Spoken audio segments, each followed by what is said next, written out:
આજે હું તમને સ્વચ્છ ભારત મિશન વિશે કહીશ. તે તમે ધ્યાનથી સાંભળજો. સ્વચ્છ ભારત મિશન આપણા દેશના વડાપ્રધાન નરેન્દ્ર મોદીએ શરૂ કરાયું છે.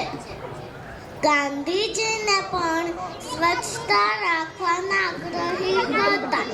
સ્કૂલમાં બાળકોને પણ સ્વચ્છતા રાખવામાં શીખવવામાં આવે છે.